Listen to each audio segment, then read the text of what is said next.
Bom, já passou os 2 minutos aí de tolerância. Vamos agora iniciar a aula.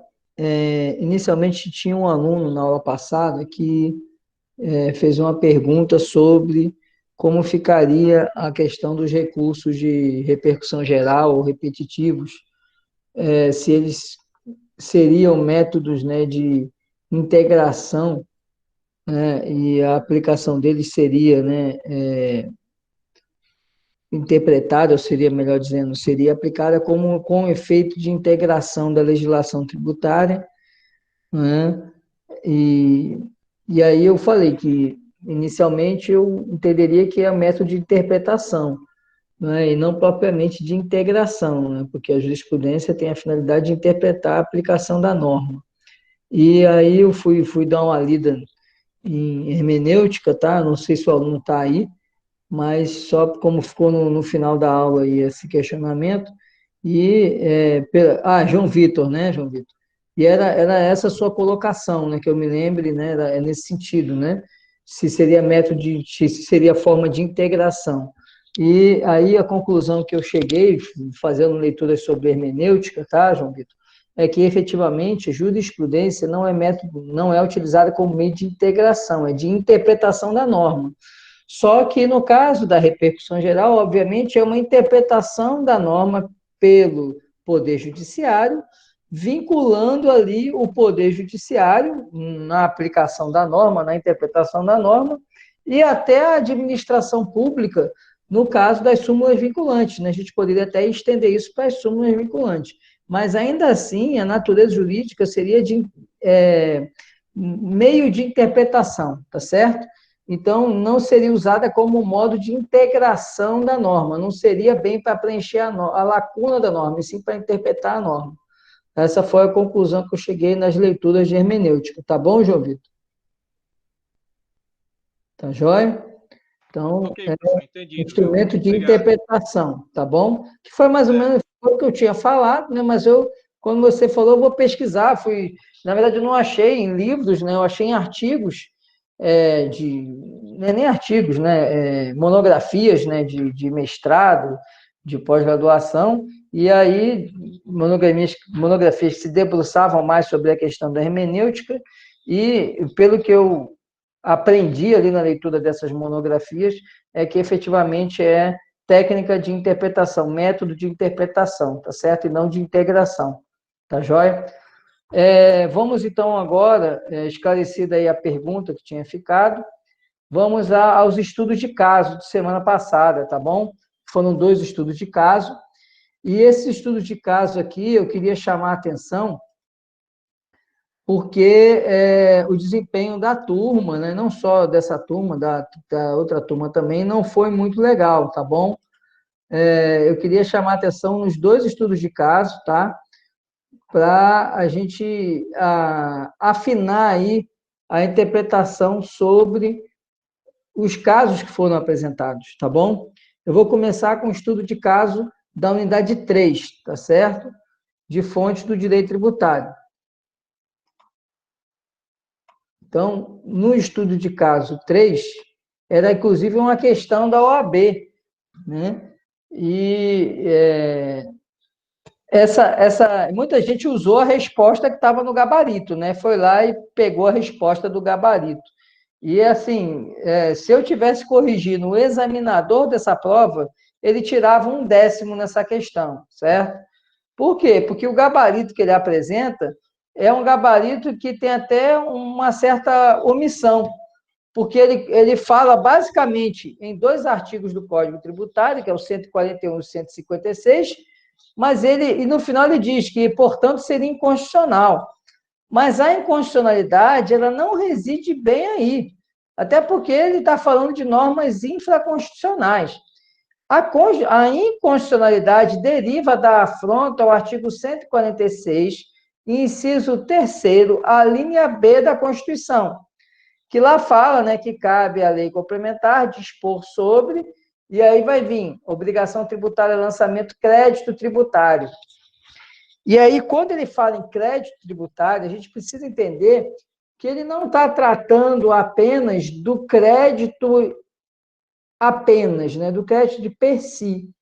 Ele está tratando também dos institutos inerentes ao crédito tributário. Entre esses institutos inerentes ao crédito tributário, nós temos a suspensão, a extinção e exclusão do crédito tributário. E essas normas, portanto, que tratam de institutos de exclusão do crédito tributário, deveriam ser veiculadas por lei complementar nacional, tá certo? Então, a questão fala assim: o Estado da Federação promulga a lei ordinária que prevê como modalidade de extinção total e parcial dos créditos de sua ocorrência, inscritos em dívida ativa, a dação e pagamento de bens móveis por títulos públicos. Analise a regularidade dessa lei e sua compatibilidade com o sistema tributário nacional. Bom, o erro aí, o erro não, né? O erro do Estado da Federação é se valer de uma lei ordinária para criar uma nova modalidade de extinção do crédito tributário. E tudo bem, ele começa ali, aproveitando o gabarito lá do examinador, né? Ele começa falando do artigo 141, que diz que vai ser o Código Tributário que vai disciplinar as formas de extinção do crédito tributário. Mas, além disso, a gente tem que olhar também para o aspecto constitucional. Porque, apesar da Constituição não falar em extinção do crédito tributário, ele diz que crédito tributário é matéria de lei complementar. E, portanto, se eu vou falar do que vai extinguir o crédito tributário, eu tenho que falar também por lei complementar. E essa lei complementar é uma lei complementar de caráter nacional, tá certo? Ou seja, a sua resposta seria identificar que não seria competência do Estado legislar sobre essa matéria, porque, conforme o artigo 146, inciso 3º, a linha B da Constituição, essa matéria deve ser regulada por lei complementar de caráter nacional. E não poderia o Estado criar uma nova hipótese de extinção do crédito tributário. E aí, portanto, aí chegaria na conclusão que o examinador lá colocou. Aí ele diz lá que, no final, né, ele coloca lá como resposta final, seria o reconhecimento da inconstitucionalidade dessa lei. Só que ele apresenta fundamentos infraconstitucionais para concluir pela inconstitucionalidade. E, na verdade, a inconstitucionalidade deriva do artigo 146, inciso 3º, a linha B de bola. Tá certo? Então, essa seria a resposta aí. Então, todo mundo que embarcou no examinador lá da OAB, né, não teria feito a questão a contento, tá certo? Essa seria a questão da unidade 3, tá bom? Mas todo mundo vai pontuar, viu? Quem fez vai pontuar, independente de ter dado a resposta mais adequada ou até de ter errado. Teve algumas pessoas que erraram mesmo, né? Então, assim, não se preocupem. Se desempenhou ali o estudo de caso, independente do teor ali, ele vai pontuar, tá certo? Alguma pergunta sobre esse estudo de caso? João Vitor, quer perguntar? Professor, no caso dessa questão, o professor citou o artigo, acho que 141 da Constituição. 146. O examinador, na resposta, coloca 141 do CTN. Tá certo, não está errado, mas está pautando. Ele deixou de falar, o mais importante é ele trazer o fundamento constitucional, que é do 146, inciso 3º, a linha B de bola da Constituição. Sim. Aqui no meu eu abordei o 97, salvo me engano. O 97 é o que fala lá, né, que a lei está sobre, tudo bem. E aí eu abordei ele junto com outro, eu pensei até que junto com 146, inciso 3. Eu abordei os dois, achei até da Constituição, né? Da Constituição, não é isso? Pronto, então tá, você fez o caminho certo. Você tinha que começar falando da Constituição. Você podia até falar, do 197, do 97, né? Estava adequado. Você podia falar também do artigo 141, que é o que o gabarito lá da OAB apresenta, né? Podia falar do 156 também, lá do Código Tributário, que é o que o gabarito apresenta, né? Mas não podia deixar de falar do 146, né? Eu não consigo lembrar, eu fui olhando a resposta de todo mundo, eu lembro, assim, quem foi muito foda, quem pegou a resposta que já estava no gabarito, e alguns avançaram. Talvez você tenha sido um desses que avançou e tratou também do 146, tá certo? E era essencial mencionar o 146, inciso 3º, a linha B de bola da Constituição. Tá joia, João Vitor? Tranquilo, professor, tranquilo. Você abordou, excelente. Ganharia a nota cheia comigo, né, se eu estivesse avaliando, certo? Ganharia um ponto integral. Né, se fosse numa prova, por exemplo. Né, que era o mais importante era falar do 146. Embora o gabarito do AB nem mencione, né? Mas era o mais importante. Mais alguém quer fazer alguma pergunta sobre esse estudo de caso da unidade 3? Não é difícil, mas é porque muita gente acho que viu ali, a da OAB foi, buscou o gabarito e jogou, né? Não fez uma análise um pouco mais profunda, tá? Alguns aprofundaram, né? Mas outros se detiveram apenas na resposta que já tinha no gabarito da OAB. Né? E aí a gente precisava fazer uma análise um pouco mais larga disso. Beleza, então vamos ao estudo de caso da unidade 4, tá? Já que não tem mais nenhuma pergunta sobre a unidade 3. Bom, o estudo de caso da unidade 4, deixa eu pegar ele aqui para ler para vocês, é do seguinte. Professor. Opa, diga. Esses dois estudos de caso valeram como 2 ou foram só um? Como 2. Quem fez os 2 já tem 2 pontos. Perfeito.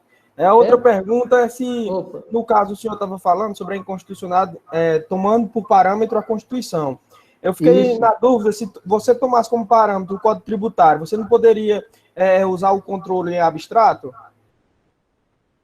Sim, mas assim, aí a única ofensa que você veria seria que não estaria conforme a lei complementar. Isso. Né? Mas, na verdade, existe uma ofensa direta à Constituição. Percebeu? Compreendi.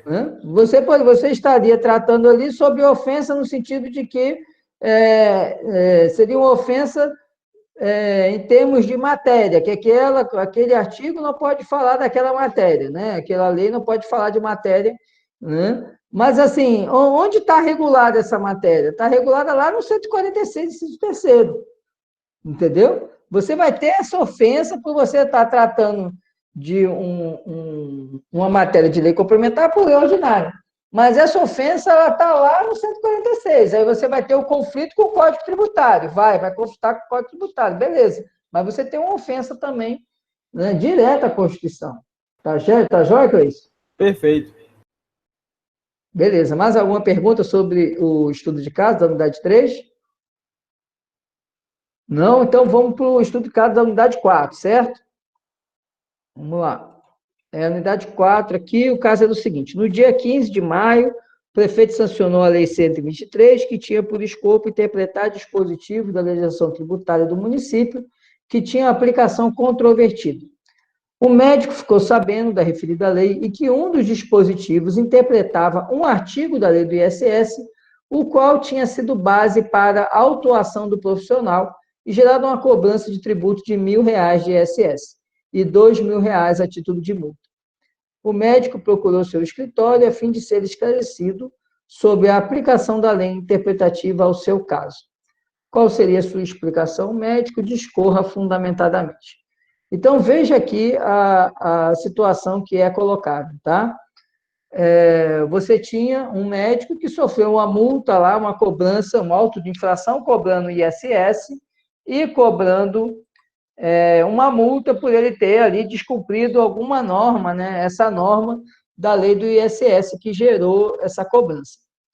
Só que esse dispositivo era um dispositivo que tinha muita dúvida, cada um aplicava de um jeito, e aí vem a Lei 123 interpretando esse dispositivo. E a pergunta é, esse dispositivo ele vai ser aplicado ao caso do médico, ele já sofreu auto de infração, já foi multado, vai ser aplicado ao caso dele. E aí muita gente boa confundindo o inciso 1º do artigo 106 com o inciso 2º. E aí por isso que eu quero chamar a atenção, tá?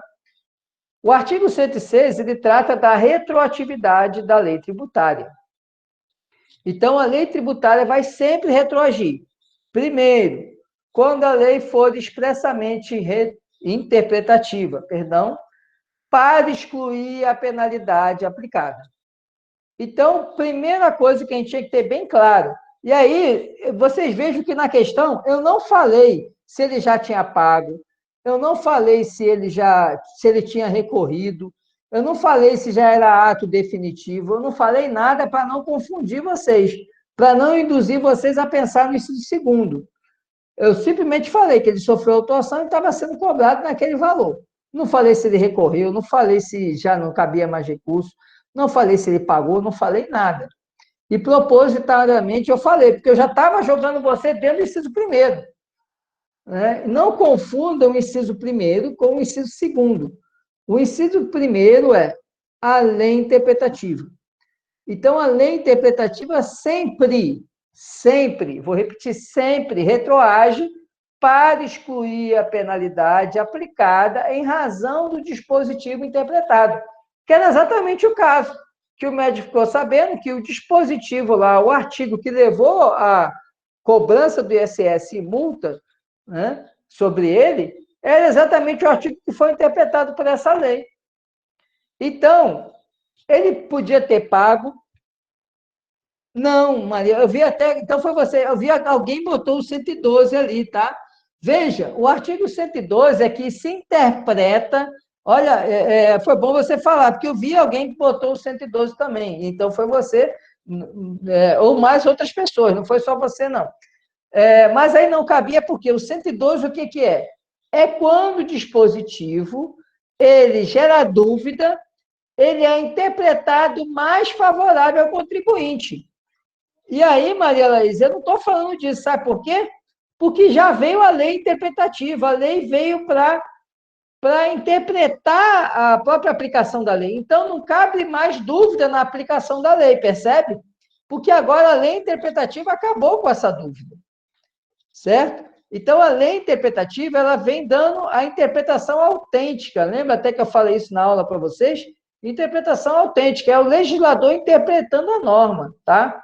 E o 112 é, no caso de dúvida, interpreta-se mais favorável ao contribuinte as disposições sobre, aí vem lá, capitulação legal do fato.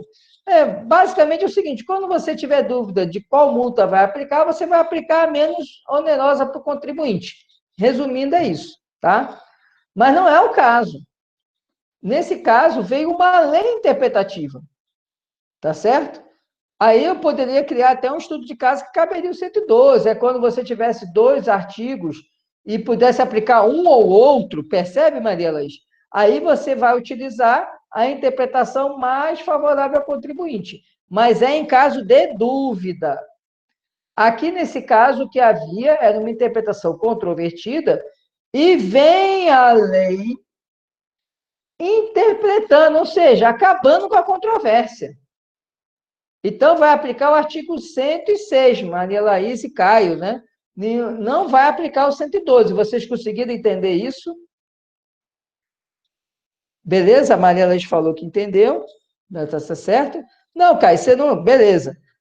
Caio, você não passou longe, não. É porque, às vezes, a gente confunde mesmo. E a intenção do estudo de caso, né, não é fazer pegadinha, é ajudar vocês a fixar o conteúdo, tá bom? Por isso que eu dou ponto para todo mundo que faz o estudo de caso. Tá joia? Ficou confuso, mas entendam que é o momento positivo da dúvida, né? Porque quando eu vi a resposta de vocês, eu vi que eu tinha que chamar mais atenção a essa questão. Tá joia? Então, em relação ao 112, não dá para aplicar, porque, primeiro, não havia dúvida sobre a aplicação de penalidade aí. A dúvida era, por exemplo, qual era a alíquota que ia ser aplicada, se era de 2% ou 4%.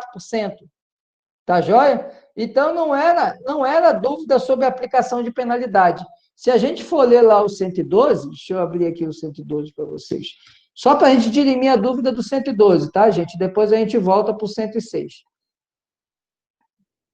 Se a gente for ler ali o 112, deixa eu abrir ele aqui para a gente ler.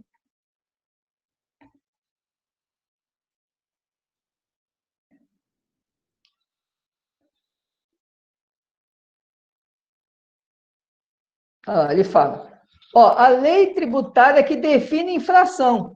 Então, assim, ele não estava nem dizendo ali sobre que a lei, não havia dúvida sobre a aplicação de multa. A lei tributária que define infrações ou lhe combina penalidade, interpreta-se da maneira mais favorável ao acusado em caso de dúvida.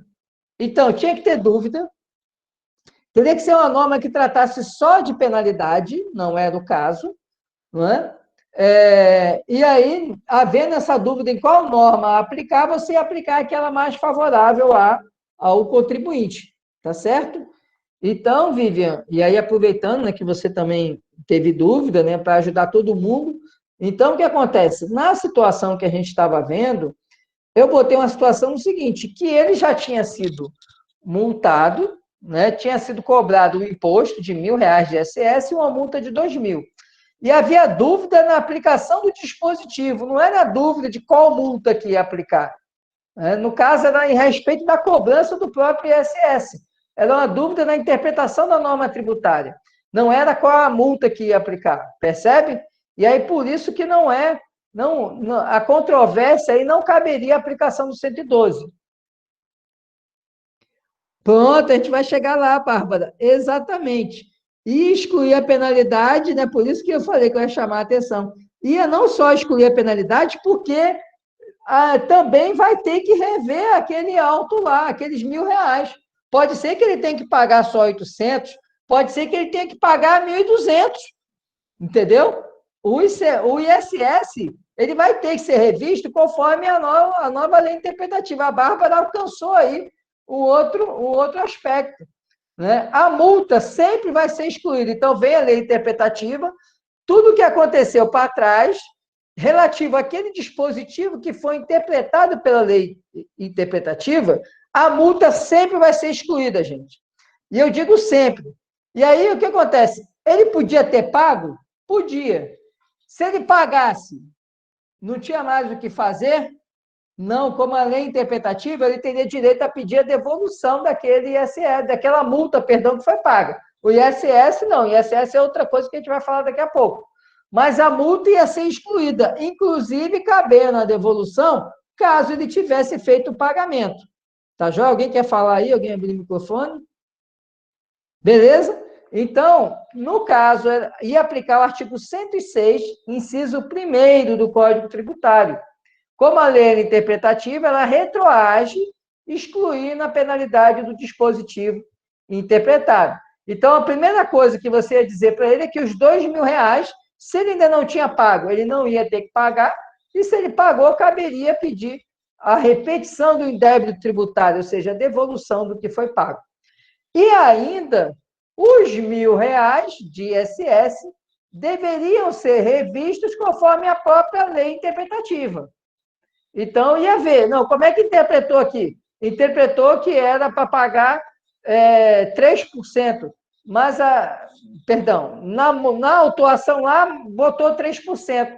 Quando veio a lei interpretativa, disse que não é 3%, é 4%. Sabe o que ia acontecer? Ia aumentar o valor do ISS que ele ia pagar. Ou então interpretou lá e disse que era 2%, ia reduzir o ISS. Interpretou e disse que era 3%, aí ia ser os mesmos 1.000 que ele tinha sido cobrado. Tá certo? E aí não confundir, gente, com o inciso 2º do 106. As hipóteses são distintas. O inciso 1º sempre retroage à lei interpretativa para excluir penalidade. O inciso 2º só retroage no caso de que ato não definitivamente julgado. E lá não tem nada a ver com interpretação. Lá é quando a nova lei exclui a penalidade, a nova lei não considera mais aquele ato infração à norma, a nova lei reduz a penalidade. Então, não era o caso de aplicar o inciso 2º. Alguns colegas fundamentaram dizendo que, como não era ato definitivamente julgado, não tem nada a ver. A interpretativa, ela vai retroagir sempre. No caso da lei que reduz penalidade, que exclui penalidade, ela só retroage se não for ato definitivamente julgado, ou seja, se a pessoa, o contribuinte, tiver ingressado com um recurso administrativo. Ou então, se ainda não tiver vencido o crédito tributário, né? Mas, basicamente, quando ele fala ato não definitivamente julgado, é quando ainda não se exauriu o recurso administrativo. Agora, se ele tiver pago e a lei reduzir a multa, vai ajudar ele? Não, porque ele pagou o crédito tributário e foi extinto. Tá joia? Entenderam? Então, a resposta aí seria que a lei por ser interpretativa, ela sempre retroage para excluir a penalidade. E, portanto, né, conforme artigo 106, inciso 1º do Código Tributário. Portanto, seria excluída a multa de R$2.000. No que tange aos R$1.000 de ISS, caberia a revisão do crédito tributário de conformidade, né, ou em conformidade com a nova lei interpretativa, o que poderia gerar um pagamento a menor ou até a maior de ISS, mas ele deveria ser revisto conforme a lei interpretativa, diante da retroatividade da lei interpretativa. Ok, gente? Entenderam aí esse estudo de caso 4? Alguma dúvida? Vive aí, ok, beleza. Então, encerrado aí os estudos de caso, vamos aí seguir, então, ao conteúdo da semana, né, que foi o início da unidade 5, né?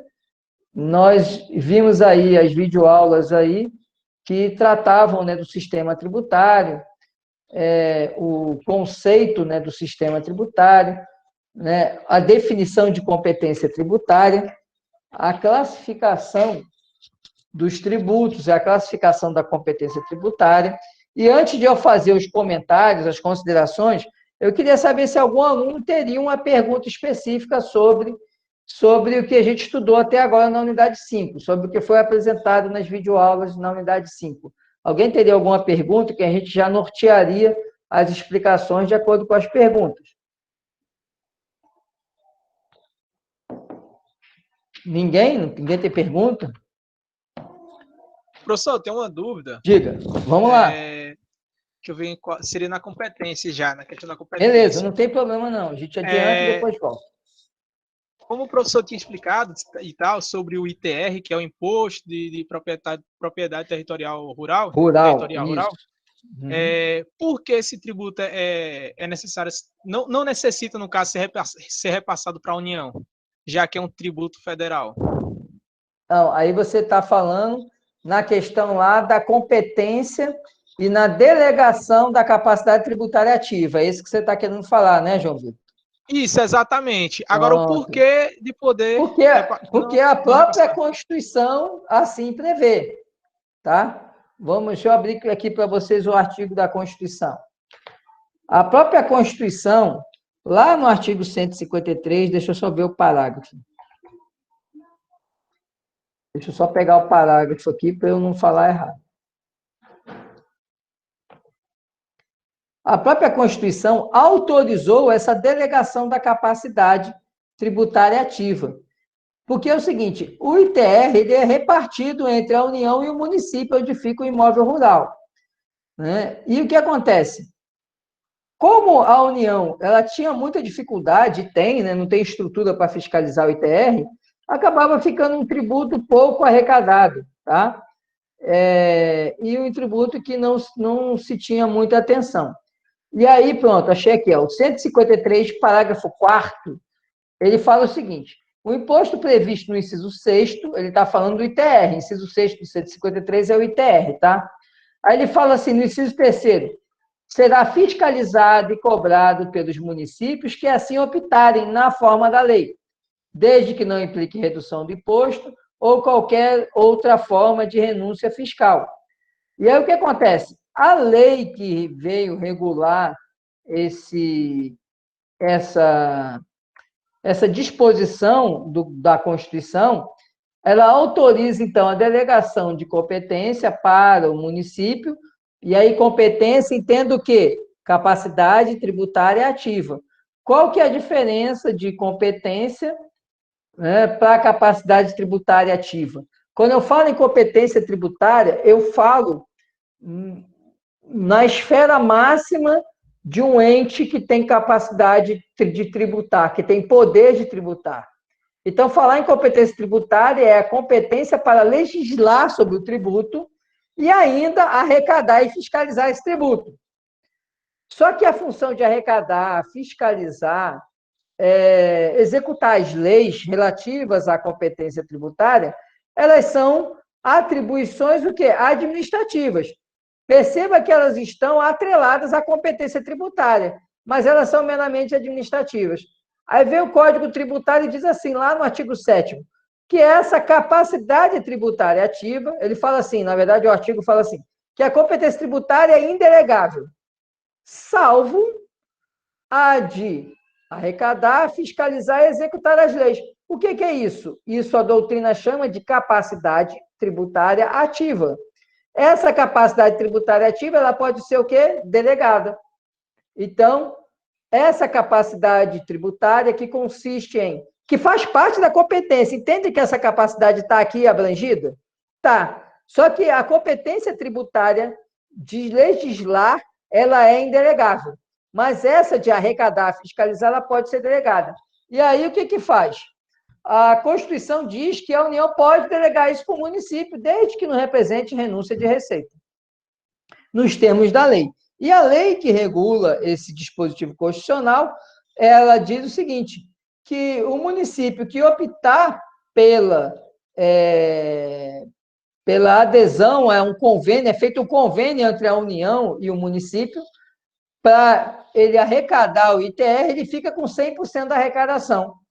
Por que a União fez isso? Porque é uma forma de compensar os gastos que o município vai ter para arrecadar e fiscalizar aquele tributo. Porque para arrecadar e fiscalizar, e como ele não pode ter renúncia de receita, o município vai ter que investir, contratar pessoal, contratar fiscais, vai ter que ter, vai precisar de técnicos, né, em agrimensura para poder medir plantação, medir área plantada. Então, ele vai precisar de um pessoal qualificado para fazer isso. Então, ele vai ter despesa. Então, a forma de compensar isso é o quê? Olha, eu não estou preocupado com a arrecadação, eu quero que o ITR funcione, para que as outras finalidades do ITR, como a finalidade extrafiscal, que é garantir ao uso da terra, garantir que a terra seja adequadamente utilizada na agropecuária, ela venha a ser efetivamente implementada. Então, para a União, o ITR tem mais uma função extrafiscal do que fiscal, porque ele não arrecada quase nada com o ITR. E porque é um tributo que a arrecadação é muito cara. É muito caro ele ficar fiscalizando, né? Ele ficar deslocando equipe, que não tem jeito, a pessoa tem que ir lá na área plantada. Né? Eu lembro quando eu estava na Receita lá em Minas Gerais, a gente não fiscalizava o ITR, mas é um estado agrícola, né? E isso na época, em 1996, né? Existiam equipes de fiscais que trabalhavam só na fiscalização da produção de milho, soja, feijão, café, e aí eles trabalhavam, era pessoal formado nessa área, né, de engenharia agrícola, enfim, era pessoal formado nessa área, e eles, eu lembro que a Receita lá de Minas Gerais comprava fotos de satélite para poder ver a área plantada de das maiores fazendas de Minas Gerais, né?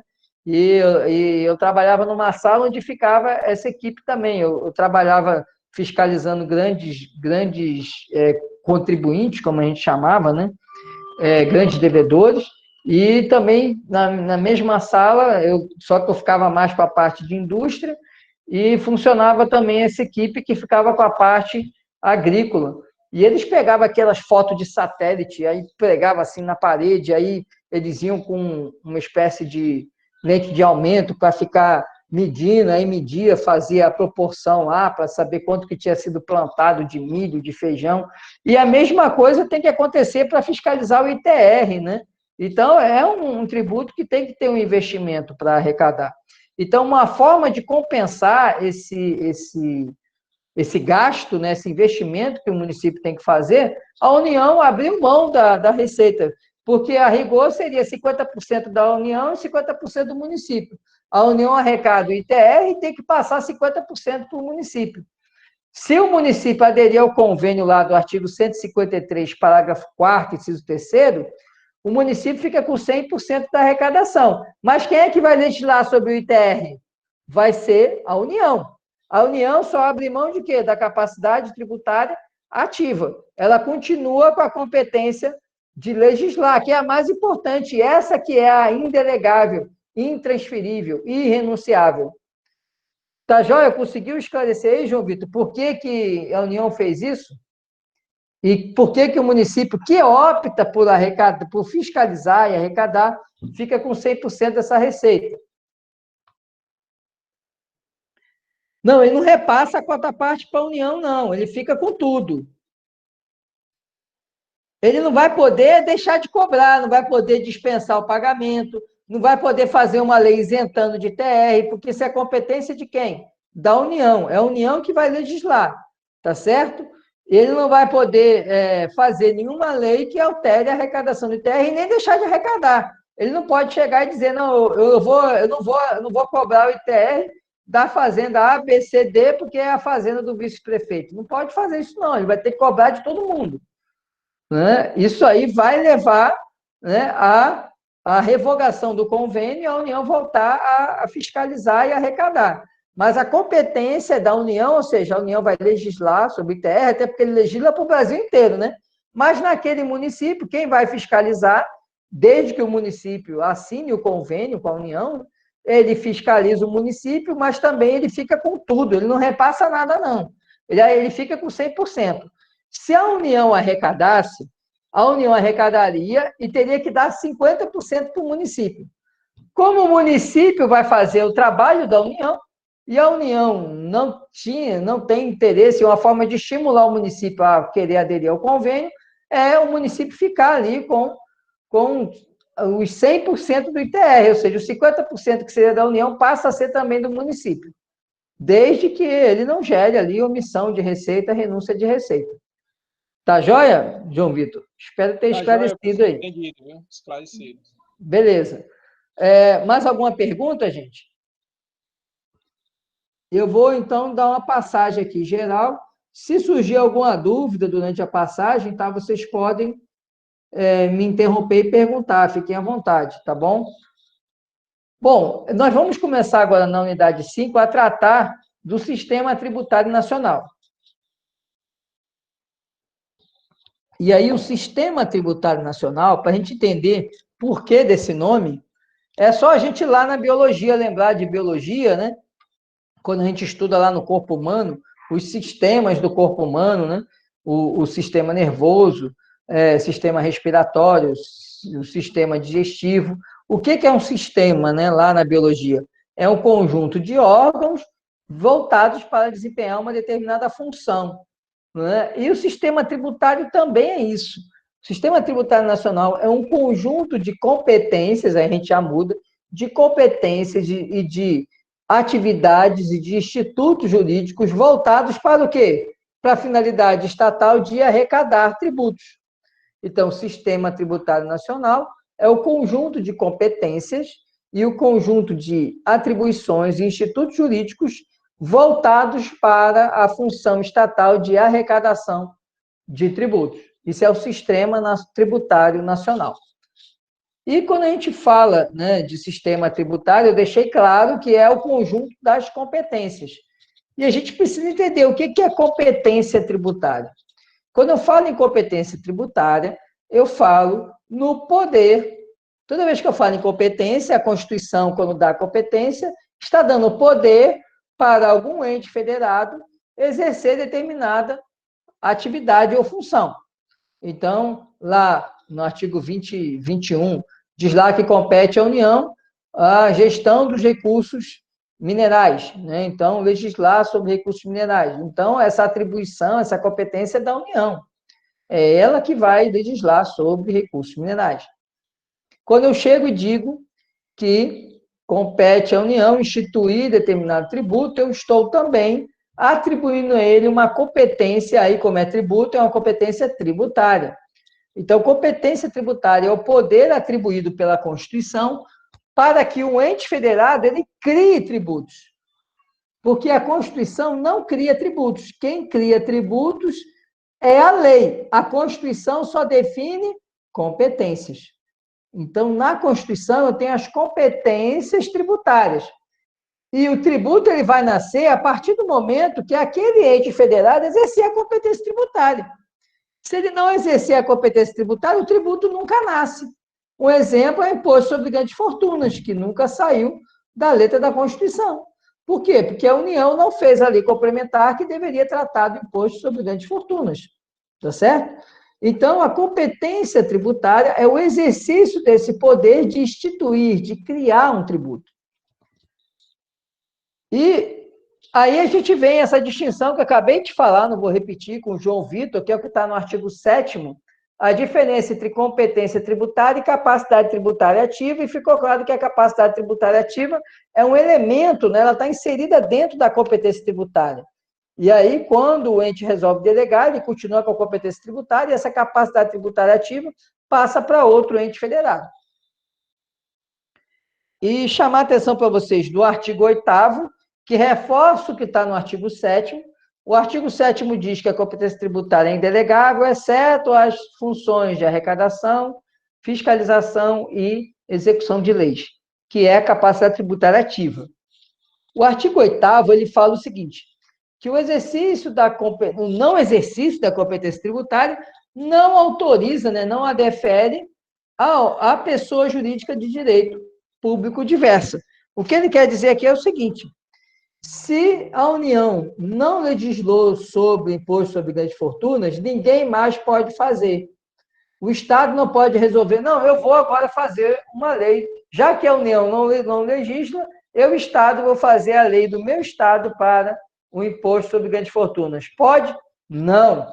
Porque o não exercício da competência tributária não autoriza esse exercício a outro ente federado. E aí, depois eu vim com a classificação da competência tributária. Tá? Por que é importante a gente entender a classificação? Porque a classificação da competência tributária vai nos mostrar quais são as competências que vão ser exercidas. A gente vai ver que o mesmo ente da federação pode exercer várias competências. A União, a gente vê que ela tem, das 6 competências que existem, ela tem possibilidade de exercer as 6 competências tributárias, diferente de estados e municípios que não têm o mesmo volume de competência tributária. Então, a competência tributária pode se desmembrar em 6 espécies. Né? Primeira espécie é a privativa. Falar de competência tributária privativa é falar de competência para instituir impostos. Por que a competência privativa é para impostos? Porque o constituinte diz qual é o imposto que cada um vai poder instituir. Chega e fala, União, você vai instituir imposto de importação. Estado, você vai instituir IPVA. Município, você vai instituir IPTU. Vai instituir IPTU, certo? Então, a Constituição, ela pega os impostos, sai rasgando pedacinho por pedacinho e vai dando para cada ente federado um pedacinho, um tipo de imposto específico. A União não pode instituir o IPTU, assim como o Estado não pode instituir imposto de importação, assim como o município não pode instituir ISS. Por quê? Porque a Constituição confere privativamente os impostos que cada um pode cobrar. Então, cada um tem ali o seu imposto. Ninguém pode querer cobrar o imposto do outro. Por isso, competência privativa. Depois, na semana que vem, a gente vai estudar mais sobre os impostos, tá? Por enquanto, eu quero só apresentar as competências para vocês. Depois vem a competência comum. E o nome já diz, competência comum, porque todo mundo pode exercer. Onde é que está essa competência comum? Está lá no artigo 145 da Constituição. Lá fala assim, a União, Estado, Distrito Federal e municípios instituirão impostos, taxas e contribuições de melhoria nos termos dessa Constituição. E aí o que acontece? A Constituição, ela já especifica os impostos. Ela vai e diz, ó, o imposto de renda vai ser cobrado pela União. Então, por isso, competência privativa. A taxa e a contribuição de melhoria, que agora eu não vou entrar no detalhe de explicar o que é uma taxa, o que é uma contribuição de melhoria. A gente vai ter esse tempo na próxima semana para tratar sobre isso. Então, eu quero só que vocês entendam o seguinte, taxa é cobrada em razão de algum serviço público. Contribuição de melhoria é quando eu tenho uma obra pública que gera valorização do imóvel. E aí, na semana que vem, a gente vai aprofundar isso. Então, o que acontece na taxa? né? Quem pode cobrar a taxa? A Constituição fala: União, Estado, Distrito Federal e municípios. Quem pode cobrar a contribuição de melhoria? União, Estado, Distrito Federal e municípios. Significando o seguinte: essa competência é comum por quê? Porque, diferente do imposto, que a União, que o Constituinte deu um pedacinho para cada um, aqui na taxa, na contribuição de melhoria, ele não definiu. Quais as taxas que a União pode cobrar? A Constituição não fala. Quais as taxas que o município pode cobrar? A Constituição não fala. Certo? Quais as contribuições de melhoria que o Estado pode cobrar? A Constituição não fala. Vai depender do quê? Da atividade de cada um. Então, qual é a taxa que a União pode cobrar? A do serviço que ela, a União, prestar. Qual a contribuição de melhoria que o Estado pode cobrar? Aquela relativa à obra pública que ela realizar. Tá bom? Por isso que é uma competência comum, tá? Competência cumulativa, que está lá no artigo 147 da Constituição. Essa competência cumulativa, ela se refere à seguinte situação. Determinadas entidades da federação, como, por exemplo, os territórios, eles não são entidades autônomas, eles são espécies de autarquia da União. Então, quando se decide criar um território, o que se faz? Se pega uma extensão territorial, essa extensão territorial deixa de pertencer a um Estado e passa a pertencer à União, enquanto ela não ganha, o território não ganha ali status, né, de Estado, né? Não ganha ali autonomia, né, e sua autonomia legislativa, administrativa. Ela tem ali a característica de ser uma mera autarquia da União. E aí, por isso que, imagina, se você não tivesse a competência cumulativa, o que ia acontecer? Todo mundo ia querer morar no território federal.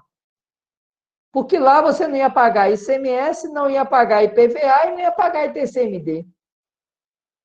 Então, o que acontece? Criado o território, a partir daí, a União vai fazer a lei que vai tratar do ICMS daquele território, do IPVA daquele território, do ITCMD daquele território. Por quê? Porque senão ia gerar uma diferenciação entre os cidadãos brasileiros. Porque quem morasse no território não ia pagar os tributos, né, os impostos estaduais. E por isso que nós temos a criação do território e a entrega à União da competência tributária de quem? Do Estado. Então, é cumulativo. Aqui está a competência da União. Ele pode instituir esse monte de tributos. Mas aí vem um território. O que acontece no território? No território, a União, a Constituição fala assim: União, além dos seus tributos da União, você vai cobrar também os tributos do Estado. Aonde? No território. Tá certo? E se o território não for dividido em municípios, né, também vai cobrar os municipais. Então, vai juntar ali no território federal, a União continua cobrando os tributos da União, lógico. Mas ela passa a cobrar também, ela acumula os tributos dos estados. E se o território não for dividido em município, também vai pegar os do município. Ok para essa primeira parte? A competência cumulativa da União. E aí nós temos a competência cumulativa do Distrito Federal. E o Distrito Federal, ele é um ente federado anômalo. Por que ele é anômalo? Primeiro, porque ele é a sede da República. Então, ele é a capital, disse capital federal, né? A capital da República Federativa do Brasil. E nessa qualidade, ele não tem determinadas possibilidades que um Estado da Federação tem. Então, o Distrito Federal, ele não pode ser dividido em municípios. Você vê lá no Distrito Federal, você ouve falar na televisão, ele fala lá, Guará, Gama, Taguatinga, né, que é a mais conhecida ali, fora o plano piloto, né, que é a própria Brasília, Taguatinga, é muito conhecida, é a mais populosa, né? Ceilândia, né? Ali, Gama, né? Já falei Gama, Sobradinho. Ali, o que você tem ali? Aquelas são chamadas cidades satélites, na verdade, são regiões administrativas, são órgãos. Quem administra ali, por exemplo, Taguatinga, você tem um administrador que administra a região administrativa de Taguatinga.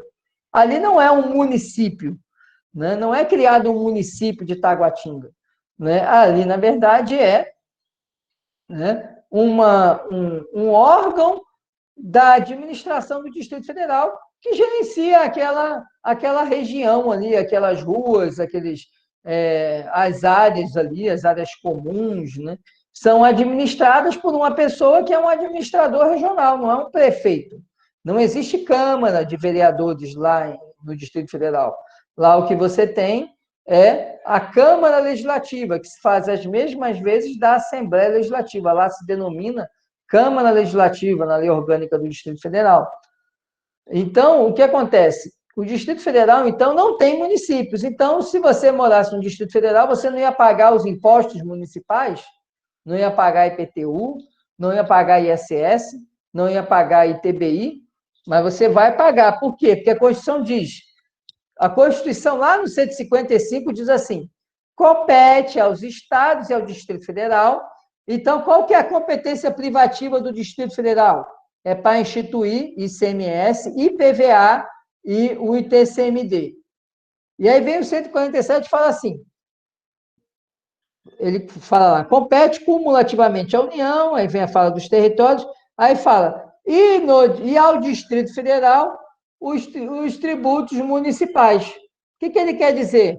Olha, União, olha, Distrito Federal, você já tem a competência privativa de cobrar os mesmos impostos que os estados. E, cumulativamente, você vai cobrar também os do município. Entenderam aí a competência cumulativa do Distrito Federal? Beleza? Vamos, então, falei aqui da cumulativa. Competência especial. O que é competência especial? É a competência para a cobrança de contribuições. Quais contribuições? Aquelas que estão listadas no artigo 149 da Constituição, que é a contribuição para a Seguridade Social, contribuição para intervenção no domínio econômico, contribuição de interesse de atividades profissionais e econômicas, de categorias econômicas. Essas contribuições estão previstas no artigo 149 da Constituição. E esse elenco entrega à União, basicamente quem pode cobrar é só a União. A gente vai ver, quando a gente for estudar especificamente as contribuições, que somente os estados e Distrito Federal e municípios podem cobrar só a contribuição previdenciária dos seus servidores para o custeio do regime próprio de previdência. Fora isso, todas as outras contribuições são da União, lá do artigo 149. E aí, por isso que é especial. É especial porque essas contribuições são voltadas para uma atividade específica. E elas são de caráter parafiscal. Por que caráter parafiscal? Porque elas são destinadas a entidades específicas. Quando você paga lá a OAB, você está pagando uma contribuição lá do artigo 149, e essa contribuição é para o funcionamento da OAB. Isso vale para qualquer conselho, né, de profissão, né, conselho que regulamente fiscalize profissão. Quando você paga, por exemplo, se você é comerciário e você contribui, né, para o SESC, SENAC, você está pagando também, o empregador, né, tanto o empregador como o empregado está pagando uma contribuição que está prevista no artigo 149, contribuição de interesse de categorias econômicas. Qual categoria econômica? Os comerciários. Então, essa é a competência especial, que está no artigo 149, e, além dela, temos ainda a competência especial para instituir empréstimo compulsório, que é o que dispõe o artigo 148 da Constituição. Tá? E aí, essa competência ela é da União apenas. Competência especial. Temos também a competência residual, o nome já diz, né? Resíduo é o que sobra, né? Então, a competência residual é aquela que está no artigo 154, inciso 1º da Constituição. E por essa competência, o que vai acontecer é que a União, e somente a União, ela vai poder instituir impostos residuais. O que é isso? Tem que ser imposto que não esteja previsto como fato gerador dos outros impostos, que ele seja não cumulativo e que ele também não tenha a base de cálculo dos outros impostos. Então, é muito difícil conseguir instituir. Além disso, tem que ser por lei complementar, né? Então, é muito difícil conseguir instituir um imposto residual, porque os fatos geradores, praticamente todos eles já estão abarcados na Constituição. A questão da não cumulatividade é que vai ter que compensar o que for pago na operação anterior, né, com o que está sendo pago na próxima operação, na subsequente. E, já falei da lei complementar, e a base de cálculo também não pode ter a mesma base de cálculo dos outros impostos. Então, aí é muito difícil você conseguir achar um meio de enquadrar, né, essa competência residual, de a União exercer essa competência residual. Tá? Então, competência residual é da União para instituir impostos e também contribuições residuais, tá? Entram as duas, tá? Competência extraordinária, tá? O nome já diz. Por que é extraordinária? Tem que ser uma situação excepcionalíssima, como a guerra. Então, a competência extraordinária é aquela em que a União ela poderá instituir, né, impostos em razão de estado de guerra. E ela vai instituir o imposto que ela quiser. Aqui não tem limitação nenhuma. Ela pode criar um ICMS federal e vai poder cobrar, não tem problema nenhum, não tem nenhuma limitação quanto a isso, porque exatamente é uma competência extraordinária. Tá? A classificação, que é o item 3, né? Classificação dos tributos. Os tributos, mais importante aqui é a gente falar sobre a finalidade, tá? A classificação quanto à finalidade, que divide em fiscais, extrafiscais e parafiscais. Quando eu falo em tributos que são fiscais, a ideia é só arrecadar. Então, a finalidade dele, todo tributo tem essa função, mas a finalidade preponderante dele vai ser fiscal, vai ser arrecadar. Então, competência, classificação do tributo quanto à finalidade, se for fiscal, é porque ele tem a função de quê? A função principal dele é arrecadar. Extrafiscal, a gente já conversou sobre extrafiscal quando a gente falou sobre as exceções lá ao princípio da legalidade, né? Então, eu falei para vocês que a função extrafiscal é o quê? Aquela função do tributo de intervenção na economia, a função do tributo de intervenção numa situação social. Essas são as funções extrafiscais de um tributo. E você tem também a parafiscal, que eu acabei de comentar quando eu falei das contribuições, que é quando aquele tributo é arrecadado para uma entidade específica. Mais uma vez, quando você paga o OAB, esse dinheiro é para a OAB, não vai para a União, fica para a OAB. Quando você paga o SESC, você vai para o SESC, não vai para a União também. Quando você paga, vamos ver aqui, parafiscal, ou a Previdência. Quando você paga a contribuição previdenciária, né, você está pagando para quem? Para uma autarquia que é o INSS. E ele vai arrecadar e guardar esse dinheiro para poder custear, né, os benefícios da Previdência Social. Então, o INSS. E qual que é a característica desse tributo quanto à finalidade? Qual que é a classificação dele? Ele é um tributo parafiscal. Quanto à hipótese, incidência e destino de arrecadação, lembra que a gente já estudou isso lá na unidade 1? Eu precisei mostrar isso a vocês para vocês entenderem a questão do tributo vinculado, não vinculado. Não é? A gente viu que o vinculado é que ele está ligado a um serviço, a uma atividade específica, né? E a arrecadação também vai ser destinada para aquela atividade. O não vinculado, ele é cobrado em razão de qualquer situação anômala. Né? Então, pode ser a propriedade de um carro, pode ser a venda de um bem, pode ser o recebimento de uma renda, pode ser uma importação. Tudo isso vai ser motivo para cobrar um imposto, que é um tributo não vinculado, quanto à hipótese de incidência. Não vinculado por quê? Porque não depende do Estado, né, da União, realizar nenhuma atividade específica.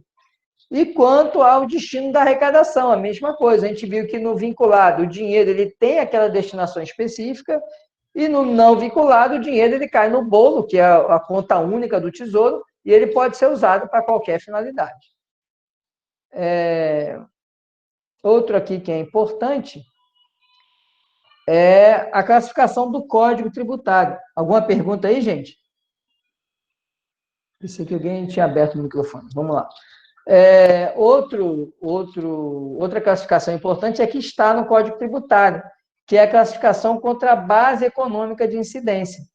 Então, contra a base econômica, ela pode ser sobre o comércio exterior, que vai ser importação e exportação. Pode ser sobre o patrimônio ou a renda, e aí vem imposto de renda, ITR, ITCMD, IPVA, IPTU, ITBI, enfim, tudo que incidir sobre a propriedade vai se caracterizar sobre patrimônio ou renda. Sobre produção ou circulação, ICMS, ISS, IPI, IOF, né, operações financeiras, seguro, câmbio, e impostos extraordinários, que são extraordinários de guerra. Então, o nosso Código Tributário segue essa estrutura aqui que eu acabei de apresentar para vocês. E o último ponto dessa semana, né, foi o ponto sobre as espécies tributárias. É um ponto que, na doutrina, chegou a ser um pouco controvertido, né? Por quê? Porque, originalmente, o que acontecia? Quando você pega lá o artigo 145, que é o primeiro artigo do capítulo do Sistema Tributário Nacional, ele fala assim: União, Estado, Distrito Federal e municípios instituirão, nos termos dessa Constituição e da lei, impostos, taxas e contribuições de melhoria. Então, muitos doutrinadores, defendiam e sustentavam que nosso sistema tributário era tripartite, três partes. Por que ele era tripartite? Porque o artigo 145 dizia que União, Estado, Distrito Federal e municípios iriam instituir impostos, taxas e contribuições de melhoria. Então, essa parte da doutrina que fazia uma interpretação restritiva da Constituição e olhava apenas o artigo 145 da Constituição, considerava que nosso sistema tributário ele só tinha 3 espécies de tributos: impostos, taxas e contribuições de melhoria. Mas depois a doutrina foi avançando e se chegou à conclusão do seguinte: que nosso sistema tributário ele não pode ser lido apenas em um artigo. Eu tenho um capítulo inteiro da Constituição que trata do sistema tributário nacional. Então, se o sistema tributário nacional ele é regulado em um capítulo, significa que são vários dispositivos que regulam o sistema e que organizam o sistema. E quando você vai nesses artigos, você se depara com o artigo 148, que fala do empréstimo compulsório. Você se depara com o artigo 149, que fala das contribuições.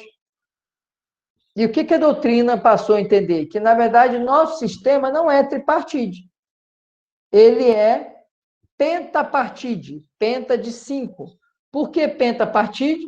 Porque ele é composto de impostos, taxas, contribuições de melhoria, empréstimos compulsórios e as contribuições do artigo 149. Então, em razão disso, começou-se a se entender que nosso sistema tributário era pentapartite, e o Supremo depois pacificou esse entendimento, no sentido de que o nosso sistema tributário, embora ele tenha vários artigos, eu não posso fazer uma análise restritiva do sistema e entender que só são 3 os tributos que compõem o sistema, porque eu preciso fazer uma análise sistêmica exatamente desse capítulo. E, portanto, ao fazer essa análise sistêmica, conclui o Supremo, acompanhando a doutrina que começou a se expandir nesse sentido, conclui o Supremo que são 5 os tributos do nosso sistema tributário: impostos, taxas, contribuições de melhoria, contribuições em geral e empréstimo compulsório. Certo? Então, resumindo, nosso sistema tributário é um sistema tributário que engloba 5 tributos, tá? Vocês vão encontrar isoladamente alguma doutrina defendendo que nosso sistema, a partir da emenda constitucional que criou a contribuição para o custeio do serviço de iluminação pública, chamada COSIP, que inserir no artigo 149-A na Constituição, a partir dessa inserção, nosso sistema passou a ser hexapartite. Hexa por quê? Porque entrou a COSIP, a Contribuição para o Custeio do Serviço de Iluminação Pública. Mas esse entendimento é minoritário na doutrina, tá? Você não encontra ainda. E eu já encontrei, há uns 2 anos atrás, um julgado supremo, e que o Supremo entendeu não só a constitucionalidade da COSIP, mas entendeu também que essa contribuição, ela não poderia ser tratada como um novo gênero de tributo, porque ela se insere lá no artigo 149. E então o Supremo disse que essa contribuição para o custeio de serviço de iluminação pública, ela está dentro do gênero contribuições do artigo 149. Tá certo?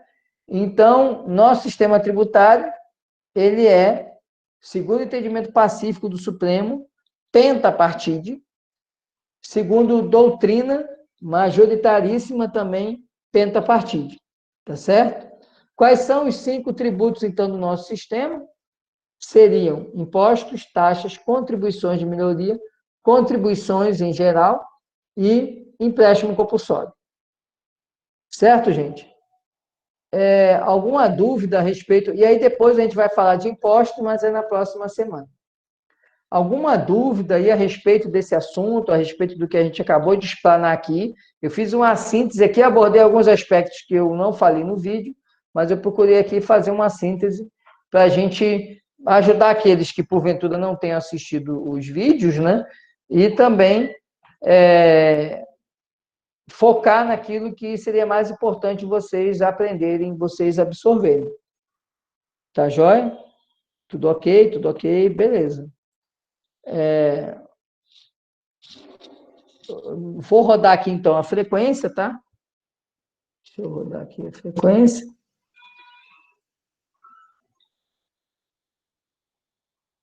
Sim, João Vitor, eu vou liberar assim que acabar a aula, eu já entro. O caso já está na plataforma, ele só fica oculto para vocês.